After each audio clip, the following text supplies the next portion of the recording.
Alors, on crée un devis en mobilité. Donc, on va d'abord créer l'entête de devis. Donc, soit on fait une recherche pour trouver le client, soit on l'a dans la liste. Donc, on prend le site client sur lequel on veut faire le devis. Ensuite, on indique quel type de devis on veut faire. Donc là, un devis d'intervention. On peut préciser des éléments sur l'interlocuteur, éventuellement d'autres détails.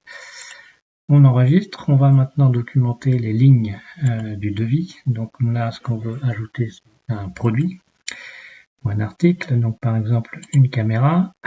Donc on ajoute la caméra au devis. On va facturer cette caméra. On pourra avoir d'autres stratégies. On va facturer la caméra. Éventuellement, pour réaliser l'intervention, on va peut-être avoir aussi d'autres frais que l'article, par exemple déplacement en voiture pour réaliser l'intervention. Donc pareil, on va facturer ce déplacement. Donc là, c'est les lignes pièces et les lignes non pièces qu'on ajoute au devis.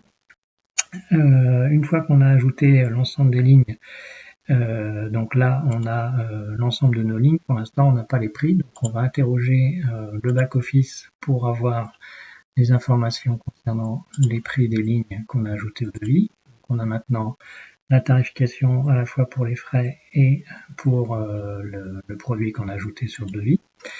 On peut présenter ce devis donc au client pour qu'il ait une information du tarif que lui coûterait cette future intervention pour installer cette caméra. Donc, en fonction du résultat, on accepte, en fonction de la décision client, on accepte ou pas le devis. Et à ce moment-là, on peut soit transformer le devis en intervention, on peut l'envoyer par mail donc à client, par exemple, au contact qu'on a devant nous.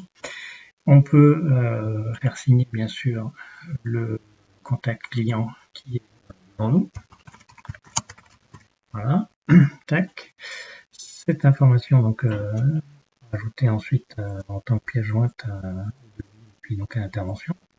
Et on va transformer ce devis donc directement en demande d'intervention, puisque l'idée étant que le technicien qui a la pièce dans la voiture puisse réaliser aussitôt l'intervention. Donc là, on va avoir une autre intervention qui va s'ajouter.